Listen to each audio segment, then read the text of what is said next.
To the wonderful class of 2019, good morning. Congratulations. Or as we say in Brooklyn, mazel tov. It's an honor and a blessing to be here, of course, with Dean Morrison, who's doing a phenomenal job, and of course, all of the distinguished faculty members who are here, and David and the trustees, and Tony Welters, my dean who's here, John Sexton, family, friends, and each and every one of you. It's just good to be home at NYU Law School. The best law school this side of heaven. And I'm certainly thankful for the time that I had at NYU Law School 22 years ago. I graduated from this very same stage. Like many of you, for me, it was a challenging experience, but also, of course, a magical experience at NYU Law School. Where else could you have a civil procedure professor, Rochelle Dreyfus, who would refer to the highest court in the land as the Supremes? And I've got to admit, for a few weeks, I was confused. I thought she was talking about Diana Ross and that Motown group. It took me a while to figure out she was actually talking about Ruth Bader Ginsburg and the Supreme Court. And then, of course, in my second year, I had the opportunity to serve on the board of the Black Law Students Association and work in the High School Law Institute, and that was phenomenal. Participated with some of my friends who are here today in the Intramural Football League, where I still believe that I hold the all-time record for touchdown receptions, though I don't have a Blue Book citation to be able to confirm that fact. And then as a second-year student, had many great professors, including the legendary Brian Stevenson on race and the criminal justice system. And then, like many of you, participated as a third-year student in our great clinical programs, having had the opportunity to work in the juvenile rights clinic with the legendary Randy Hertz and Kim Taylor Thompson. I mean, that's like taking a class with Captain Marvel and Captain America all together. And so it was a magical experience. Let me salute our Convocation speaker, Tolu. She did a phenomenal job. And like all of you, she's got a great journey ahead of her, and I expect one day soon she will be serving in the United States House of Representatives, fighting for the cause of just don't run against me. Now, we're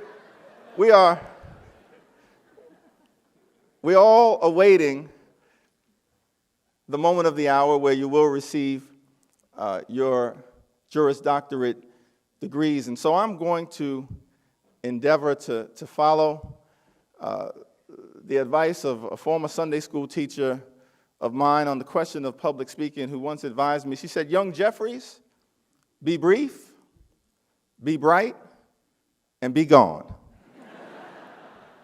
And so let me just share a brief word under the theme: a knockdown is different than a knockout. A knockdown is different than a knockout.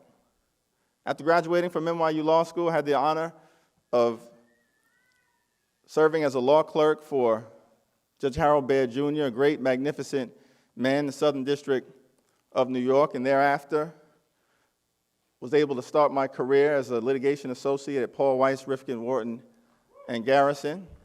Shout out to Paul Weiss. And received a great training in the art and science of the law, as all of you will wherever you land initially.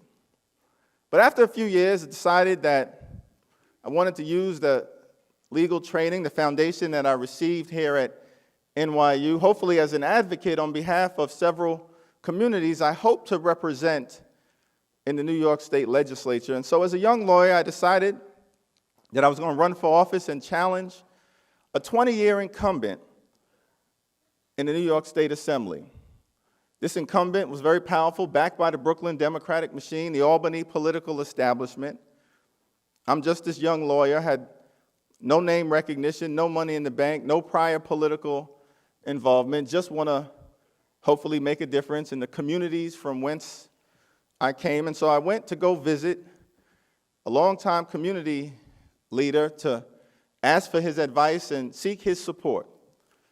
I thought the conversation went well. At the end of it, he said, well, it seems like you have some good ideas and you're from the community and we'll see what happens. But let me ask you this question. You've never run for office before. What exactly is your electoral base? How many people can you count on to vote for you on election day? It was a good question. I actually hadn't thought about that.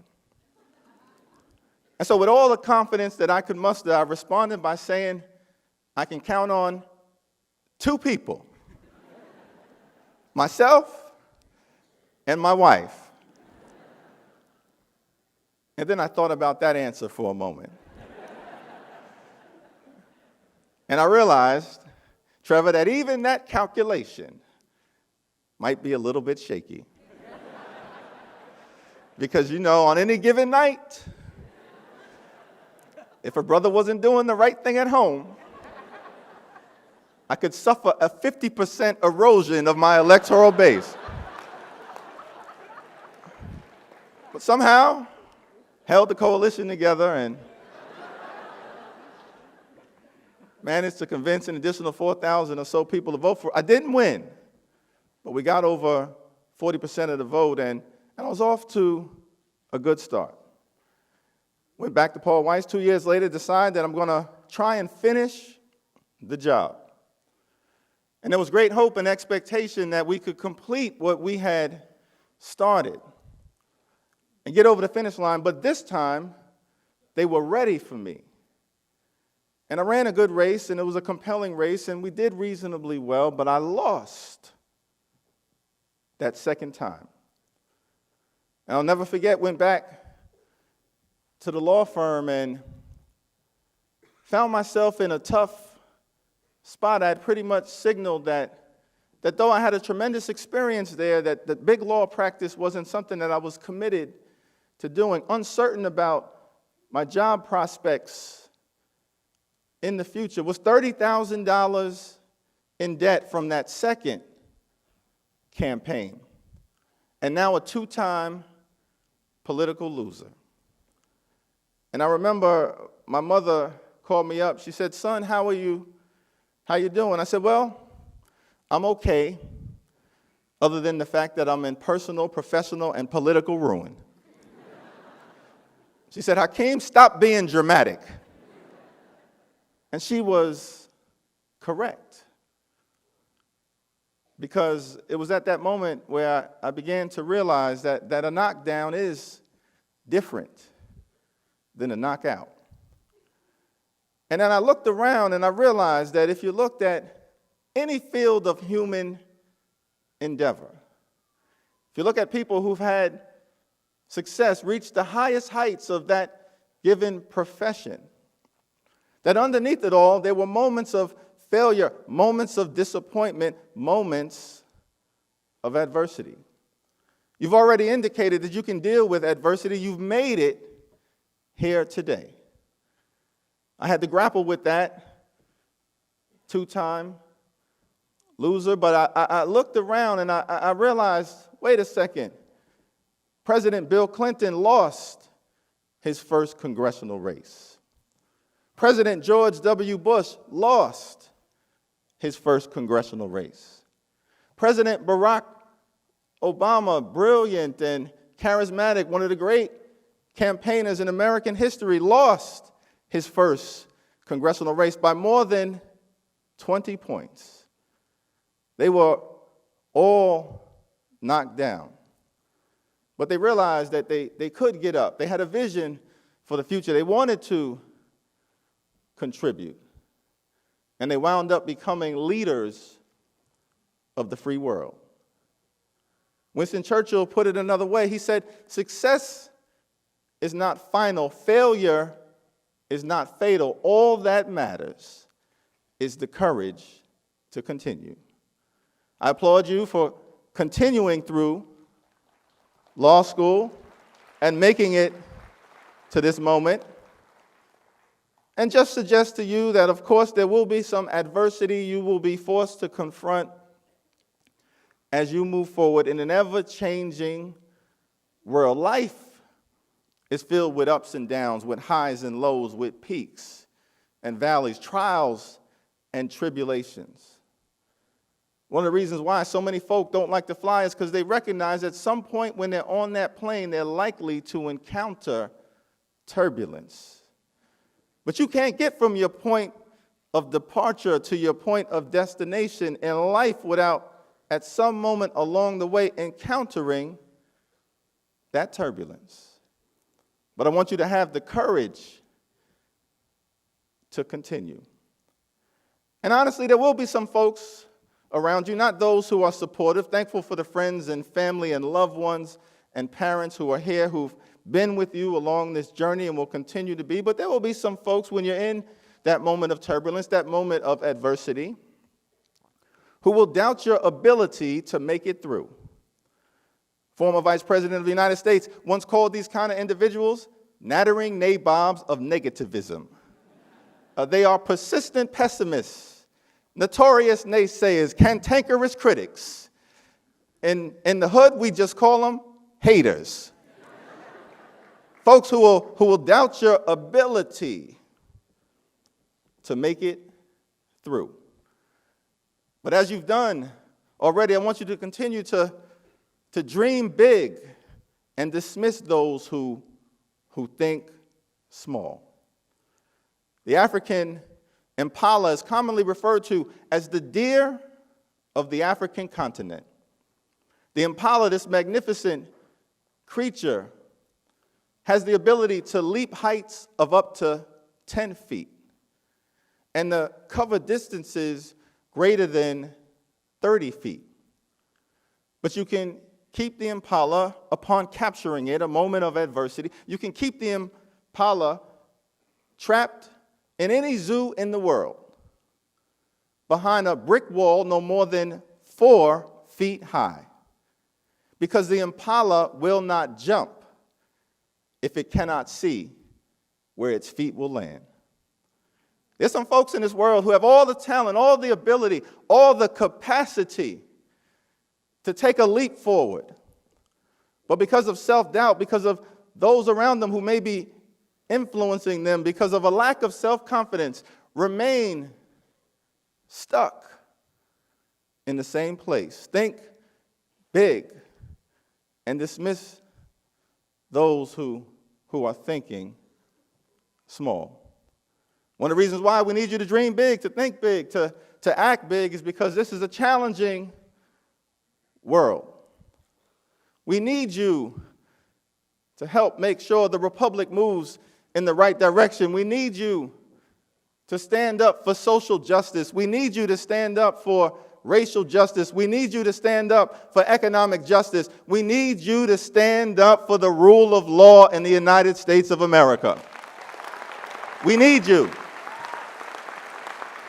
In the midst of all the chaos, crisis, and confusion that we confront on a daily basis.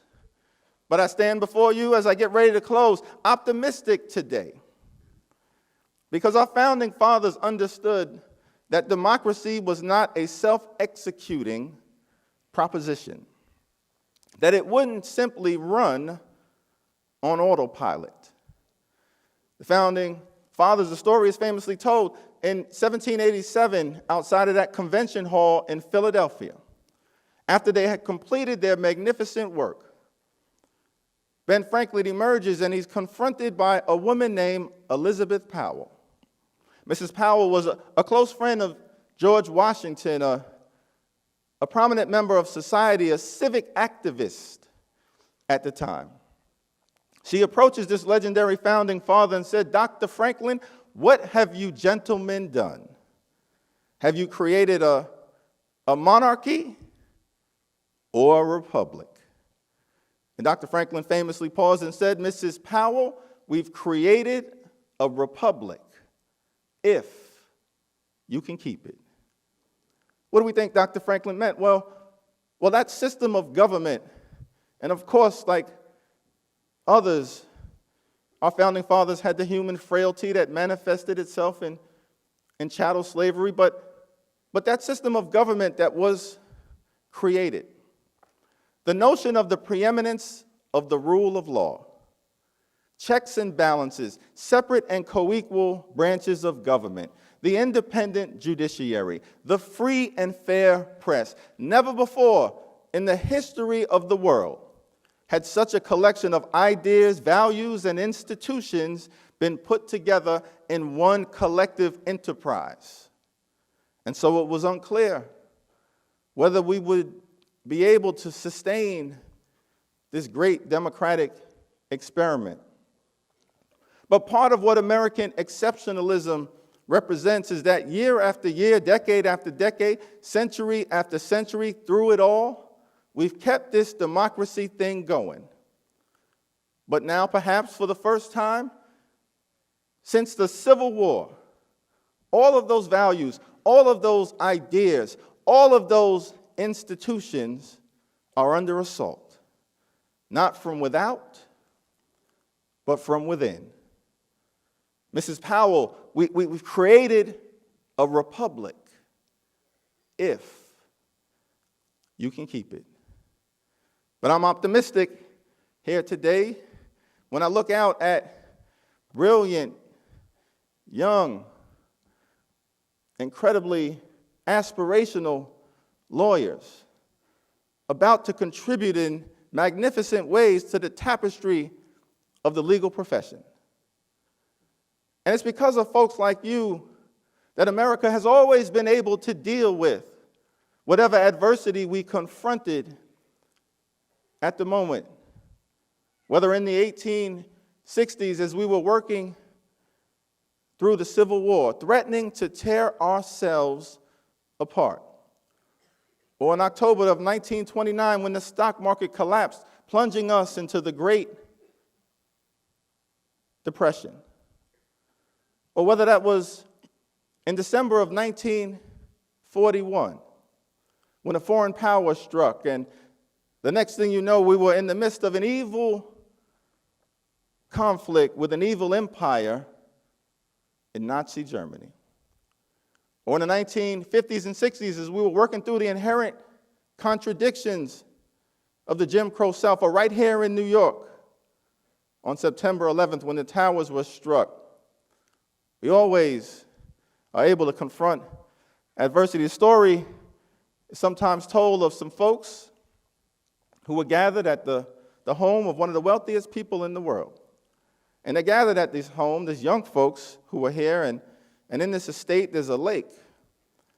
And in the lake there are crocodiles, alligators, one small turtle. The young people were gathered on one side of the lake, and all of a sudden, the owner of the estate shows up, sees these young people on the other side, calls out to them, says, if any of you are willing to jump in the lake, rescue the turtle, and can make it to the other side, I'll give you anything that you want in this world. About 5 minutes passed by, and nobody responded. And so the owner of the estate turns around and begins to walk away. And as he's walking away, all of a sudden he hears a big splash. Turns back around, sees one young person in the lake frantically trying to make it to the other side. And somehow this young person dodges the crocodiles, the alligators, makes it to the middle, scoops up the turtle, bobs and weaves, makes it to the other side. Gets out, dries off, hands over the turtle to the owner of the estate, who says, congratulations, I'm not sure how you did it, but you made it to the other side. And now, as I promised, you can have anything that you want in this world. And the young person paused for a moment and said, well, I just want to know who pushed me in the lake. I'm about to get out of your way. What am I trying to say? Sometimes in life, you find yourself in the midst of unexpected adversity. That's what happened for many people in the aftermath of November of 2016. Unexpected adversity over the last 2 years. But when you find yourself in the midst of unexpected adversity, you've only got two options. You can either sink or you can swim. And the majesty of the American experiment is that every time we found ourselves in a tough spot, we've always been able to make it to the other side because of brilliant, young, new, fresh perspectives that are brought to bear, oftentimes by lawyers and statespeople. And so I'm confident that with your help, you can go out into the world and defend the idea of equal protection under the law. Go out into the world, defend the idea of liberty and justice for all. Go out into the world and defend the idea of government of the people, by the people, and for the people. And with your involvement, America will continue our long, necessary, and majestic march toward a more perfect union. A knockdown is different than a knockout. Congratulations. God bless you. God bless the United States of America.